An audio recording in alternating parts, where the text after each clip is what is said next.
Hello and welcome to episode number 25 of No Whining. We are going into, is this our fifth wine list? So this is a very exciting time and a couple wines I'm very excited to start this whole wine list off with.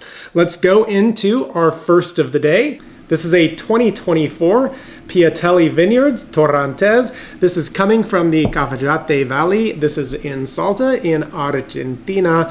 And the highest vineyards actually in the entire world are right in this area, in excess of 10,000 feet. So extreme altitude, but it's only because of that altitude that grapes for wine can grow at this latitude, which is 23 degrees south. Otherwise it would be way too hot. So there's the principle where for every about 100 meters of altitude that there is above sea level, you get about a 1 to 1.2 degree Fahrenheit drop in temperature. And so that might explain it a little bit, what makes this area that would otherwise be inhospitable to grape growing suitable for it. Now, an interesting little tidbit as well is that Muscat of Alexandria is one of the parent grapes of Torrontés. And Muscat, of course, is known for being incredibly aromatic, right? Just like very perfumed in its character. So we may see some of that and would expect to see some of that coming through in the wine here. The tech sheet gave us some information additionally that says grown at 5,890 feet elevation, so that's the specific elevation of this vineyard, where extreme thermal amplitudes produce grapes bursting with flavor. Piattelli Torrontés is an elegant rendition of this varietal, showcasing the freshness and floral qualities this wine is known for, moderated lightly with oak. Crushed gently in our Gravity Flow winery and fermented at 55.4 degrees Fahrenheit, which is actually very much at the low end of fermentation temperatures for white wines. So that's very important. Obviously, they are wanting to preserve the aromatic and the floral qualities in this wine. So if the fermentation temperature goes on the higher end of fermentation for whites, you can lose a little bit of that. So they're really trying to keep that intact. All right, it says deliciously paired with spicy food. So if you have any of those, this would be suitable for that. Let's dip into wine number one. All right, this looks to be a clear, pale lemon color and medium viscosity, possibly medium plus. We'll go with medium for now, and maybe just the slightest pétillance or effervescence. Let's put it to the schnoz for test number one. I mean, first, it's very obvious that this wine has pronounced aromas on it. There's definitely some lemon in here. Yeah, grapefruit, melon. On the floral side, there's like a really nice jasmine. What else? Honeysuckle is pretty prominent here as well. I'm getting some pear, some quince, a little bit of muscat actually, which is like not too surprising, I guess, based on the parent grape. But what is standing out to me and surprising me about this is the most prominent fruit flavor that I'm getting out of this is lychee. Very prominent on the nose in this wine. Some toast. There's also some coriander in here, a little bit of nutmeg. So it's actually, this is really delightful on the nose. I hope it's as good on the jaws as it smells. Let's find out.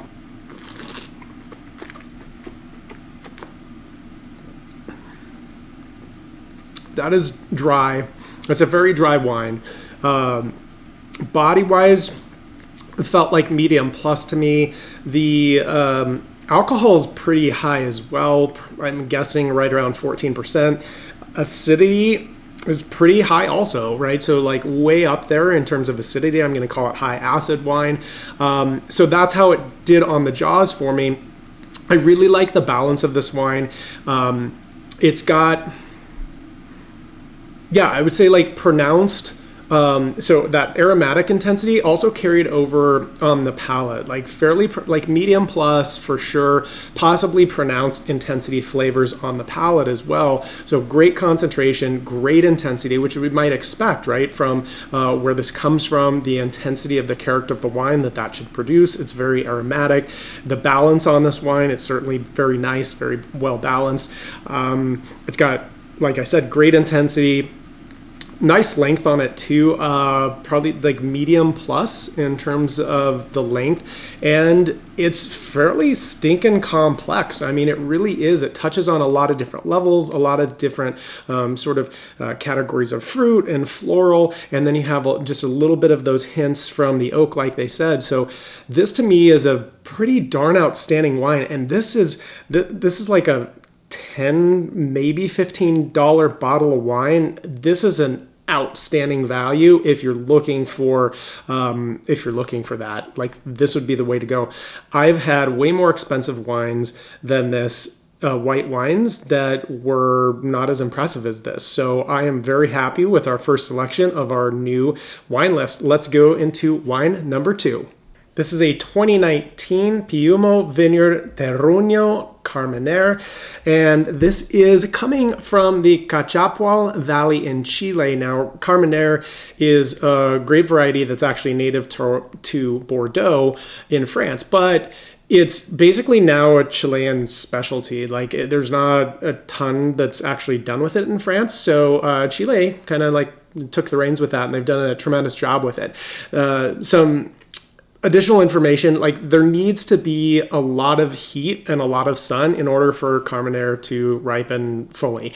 It's a late ripening variety, and so the Cachapual Valley is actually the perfect place for that. And Carmenere there tends to be planted in the valley floors because just like it needs as much as it can possibly get, so that because if it doesn't ripen all the way, what you wind up with in Carmenere is a little bit too much on the like the herbal, or not even the herbal, more like the vegetal side, right? Like a lot of green flavors, and that's okay in moderation, but if you get too much, it overpowers the fruit. So, but this is the perfect growing conditions for it, and Chile in general is like a viticultural paradise is what it's often referred to, and for very good reason. All right, here's some information from the tech sheet. It says the Piattelli Vineyard is located at an altitude of 600 feet and extends along the Cachapual River on the terraces of the coastal mountain range.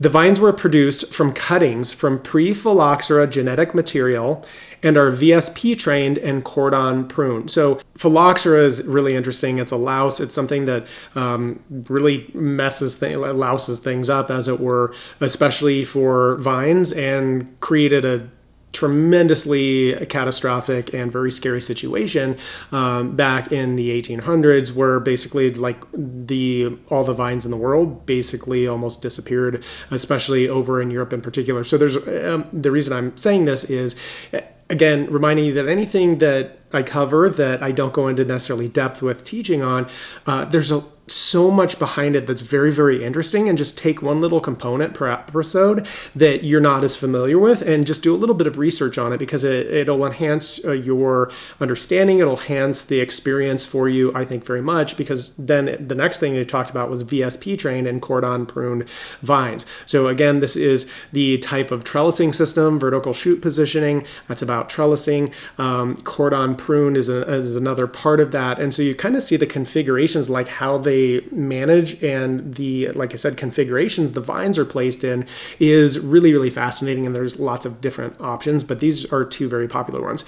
Okay, it says the soils are deep and the top layer is clay, which retains moisture, enabling the vines to remain active until the grapes have been harvested. The soil also helps control the vine's vigor and growth. Vinification. Manual selection of clusters and berries. The grapes are gravity fed from the selecting table to the tanks, where they undergo the alcoholic fermentation for 9 days.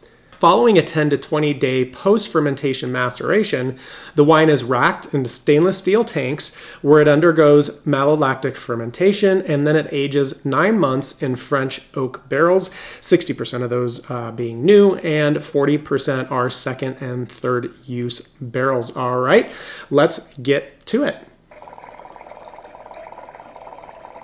All right, this wine looks to be clear, very much a deep purple color. I'm going to say medium plus on the viscosity there, right, as you kind of see the tears. And you'll also notice that there's a little bit of staining of those tears, which if we didn't know what this wine was, but we do, it would indicate a thick-skinned grape variety, which this certainly is. Okay, let's move on to the schnoz. All right, this wine is clean on the nose. It's got certainly pronounced aromas, just like the last wine. Very pronounced aromatic. It's got black currant, like black cherry, a little bit of prune even, so like that fruit development. It's got some blackberry on it. And like I was talking about earlier, something else that's coming out now is black currant bud, right? And so a little bit of that vegetal side, getting some, certainly the capsicum, the green bell pepper aromas. You can taste that, or smell that rather, right alongside the fruit notes. And it just like, I really, really love that about this grape variety. Some people don't enjoy it. I think it's nice. I love the contrast. To me, it makes both of those different elements in the wine really pop. Got some violet in here on the herbal side, getting a little bit of thyme, basil, I would say, even maybe just a hint of eucalyptus on this. So this nose is just, it kind of keeps going, and I think there's more, so we're going to dip back in. Gosh, sandalwood is in here, some black tobacco, allspice, maybe a hint of cardamom as well. Gosh, licorice, vanilla, some leather even. I think that is going to do it for me on the nose. That is quite impressive. Let's give it to the jaws.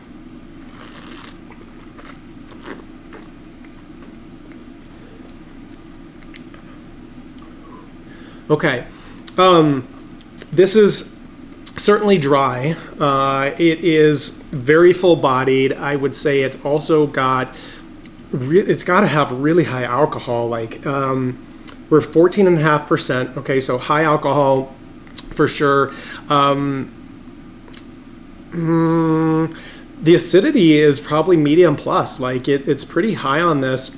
The tannins are surprisingly low. Probably a medium tannin level.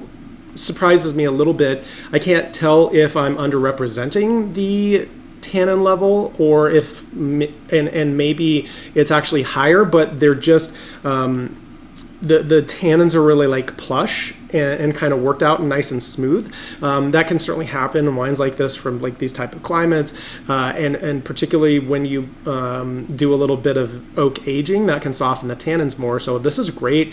Nice complexity, really amazing length on this. It's balanced. It's kind of got all the pieces. So this is also an outstanding wine. I am beyond thrilled with it. So let's bring these both in and let's pick a favorite. Okay. I already know I'm totally screwed here. I don't really think I can do that. And so here's why.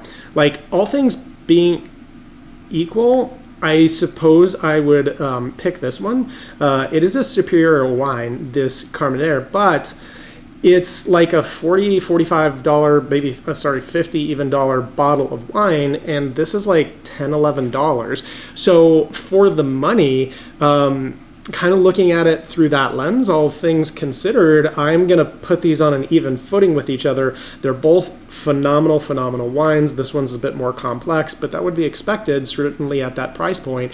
So I hope you at home are enjoying the heck out of these. These are like both knocking my socks off, and this is a phenomenal way to start our 5th wine list. I hope you enjoy this, and I will see you back here in episode 26.